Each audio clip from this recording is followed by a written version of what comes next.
ये छोटी सी जगह में इनका पूरा परिवार रह रहा है। अभी ये लोग यहीं सो रहे हैं, सब कुछ खाना पीना सब कुछ यहीं हो रहा है। इसी तरह 15 दिन से इसी तरह है। बरसात भी रोज हो रही है। बरसात हो ही रही है, बरसात हो रही है, बच्चे छोटे छोटे, कहीं से कोई बैठता है कोई सोता है, क्या किया जाए। 1 इंच कहीं जमीन भी नहीं है कि नहीं वहाँ जाके बनाया जाए। कितना बता दूं आपको? मना कौन किया आपको? कौन प्रशासन मना किया आपको? ना कहता है सब न कि सब कौन प्रशासन मना किया? पुलिस मना की है बोलने के लिए? ये आपकी आवाज है। 1 घंटे का मोहलत दिए गए, अलाउंस हुआ, पीछे से जिस भी आई सीधा चलना चालू। 1 घंटे में क्या।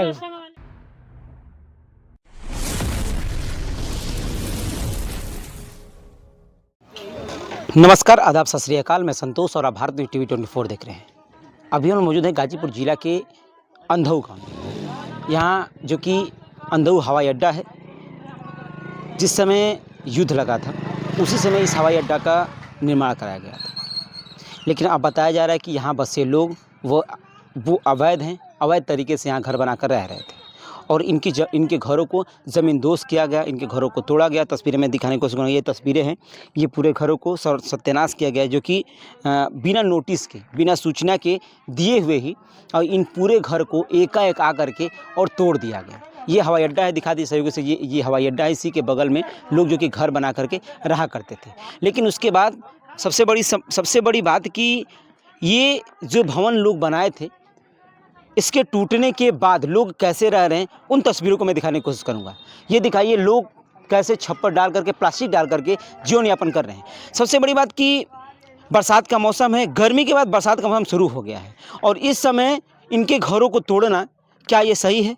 हम सरकार से एक सवाल करते हैं, अगर आपको लगता था कि नहीं वाकई में ज़मीन अवैध थी, तो फिर इनको नोटिस देते या फिर कुछ समय की मोहलत देते ताकि ये लोग अपने फिर से कहीं ना कहीं वास करते, जा करके कुटी डालते वहाँ रह सकते। लेकिन इस तरीके से ये प्लास्टिक में रह करके पूरा जीवन यापन कर रहे हैं। परिवार में कितने सदस्य, सब सोचिए कि एक इस प्लास्टिक में ही इनका गुजर बसर पूरा हो रहा है, पूरे परिवार के लोग।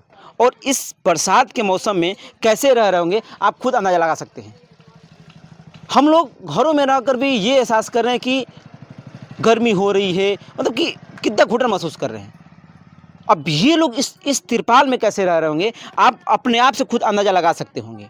हम इन लोग से थोड़ा सा बातें करने की कोशिश करेंगे कि जब भी ऐसी घटना हुई, तोड़ने की प्रक्रिया चालू हुई, तो क्या इनको एक बार भी हिदायत दिया गया कि नहीं दिया गया? परिचय थोड़ा में दे दीजिए अपना। मनोज कुमार। मनोज जी, कितने सालों से आप लोग यहाँ रह रहे हैं? हमारे पापा दादा के यहाँ जन्म हुआ है भैया, तब से हम लोग रह रहे हैं। कम से कम 80-100 साल लगभग। हाँ, 80 साल से कम नहीं होगा, बेसी होगा। क्योंकि बताया जा रहा था कि जब ये हवाई अड्डा बना उसके इसमें काम किए हैं भाई। आपके दादा जिसमें काम किए हैं, तब से रह रहे हैं। अच्छा, वर्क करने के बाद सोचते थे कि क्यों ना हम लोग यहीं रहें, वहीं वर्क करें। तो उसके बाद से क्या सरकार को नहीं लगा कि ये ज़मीन अवैध है और ये एकाएक नहीं मालूम पड़ा कि नहीं ये ज़मीन अवैध है? जब ये ऐलान हुआ कि नहीं यहाँ की ज़मीनें आपकी ज़मींदोज़ की जाएगी, पूरे तोड़ दिए जाएंगे, तो क्या एक बार भी प्रशासन उससे पहले 1 हफ्ते 10 दिन पहले आपको कुछ सूचना? कुछ नहीं भैया, कुछ नहीं दिया। बस 1 घंटे का मोहलत दिए गए, अलाउंस हुआ, पीछे से जिस भी आई सीधा चलना चालू। 1 घंटे में क्या, जिस भी आई भाई फोर्स आई थी, हम लोग क्या कर सकते हैं, कुछ नहीं किए। जिस दिन तोड़ना था उस दिन फोर्स आई, 7 गाड़ियाँ भी आई तोड़ने के लिए। अलाउंस, हाँ, 7 दोनों। कोई था कोई नहीं था। क्या नाम है भैया आपका? आपका नाम क्या है? ना बोला, हमरा मना कैले हम बोल देना। कौन मना किया आपको? कौन मना? ना हम जायज बात बोल देना तो हमरा नहीं आपको। अच्छा मना आप, अच्छा ये बताइए बाबू, इधर आ जाओ थोड़ा सा। बाबू आ जाओ इधर। मैया आपको मना कौन किया, बता दो आपको मना कौन किया आपको? कौन प्रशासन मना किया आपको? ना कहता है सब न कि सब कौन प्रशासन मना किया? पुलिस मना की है बोलने के लिए? ये आपकी आवाज़ है, आपकी मन की बात है। देखिए मैं आपको चीज़ बता दे रहा हूँ कि भले ही बहुत लोग आए होंगे, बहुत लोग गए होंगे, लेकिन ये भारत न्यूज़ हमारा जो है, आप जैसे आदमी आएगा और नेट पर हमको चढ़ाएगा, हमको कुछ मिलेगा नहीं, तो आप बार बार आइएगा, हमको नेट पर चढ़िए तो आपको हम क्या करेंगे? भगाएंगे नहीं तो क्या करेंगे? मतलब लोग आते हैं तो क्या कहते हैं? कुछ ना बक, हम ना बोलो। अरे सुनिए मेरी बात तो सुनिए। आपको शायद इस बात से हंसी आ रही होगी, लेकिन हम तकलीफ़ें भी आप लोग समझ सकते हैं। हम देखिए, हम आने से पहले भी आपसे बात कि हमने चीज़ें देखी कि देखिए सीधी सी बात है, हम लोग ये नहीं कि बहुत बड़े घराने से हैं, हम लोग भी छोटे परिवार से हैं और वैसे तो हम आपकी परिस्थिति को समझ सकते हैं, कैसे आप लोग इस स्थिति से गुजर रहे हैं। जी भैया देखिए, तो हम आपकी कुछ दर्दों को बस जानना चाहते हैं कि देखिए ऐसा तो नहीं है कि मैं आपका घर बनवा सकता हूँ, लेकिन मैं आपकी आवाज़ को सरकार तक पहुँचाने की जरूर कोशिश कर सकता हूँ कि कैसे आपके साथ अत्याचार हुआ है।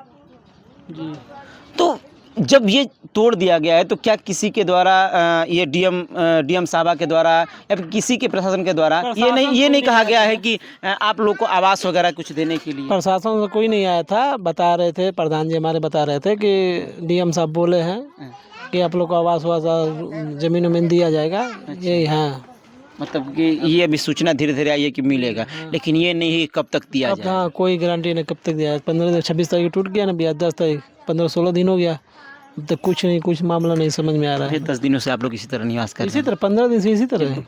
बरसात भी रोज हो रही बरसात हो ही रही है, बरसात हो रही है, बच्चे छोटे छोटे कहीं से कोई बैठता है कोई सोता है, क्या किया जाए। 1 इंच कहीं ज़मीन भी नहीं है कि नहीं वहाँ जाके बनाया जाए। अगर आप लोग को ये मालूम होता कि आने वाले समय में ऐसा ये लोग करेंगे हम लोग थोड़ी यहाँ रहते भाई, तो आप लोग रहते भी नहीं, या कहीं ना कहीं कुछ पैसा इकट्ठा करके कर्जा लेकर के आप लोग घर इधर मकान बनाए उधर कहीं लिए होते।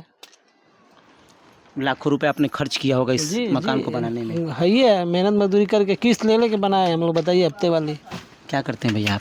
मजदूरी करते हैं भैया, सब लोग मजदूरी करते हैं, उसी से जीविका चलता है आपका? सब। हाँ सुबह जाते हैं शाम को आते हैं, उसी से जीविका चलता है। सही तस्वीरें ये दिखाएं एक बार।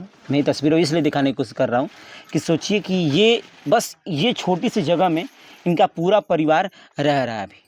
अभी ये लोग यहीं सो रहे हैं, सब कुछ खाना पीना सब कुछ यहीं हो रहा है। अब आप अंदाज़ा लगाइए कि आप बड़े बड़े बिल्डिंगों में बैठ करके सोच रहे हैं कि वहाँ बिल्डिंगें टूटी हैं, वहाँ घर टूटे हैं, अवैध कब्जे टूटे हैं। आप सिर्फ देख करके सोच रहे होंगे, लेकिन यहाँ आने के बाद आपकी आंखें नम हो जाएंगी, इनकी बातों से नहीं, सिर्फ स्थितियाँ देखने के बाद कि कैसे लोग यहाँ रह रहे हैं। आप छप्पर में होंगे, आपके पास बिल्डिंगें होंगी, लेकिन इनके पास अभी फिलहाल कुछ नहीं है, बस इस प्लास्टिक के छप्पर के अलावा।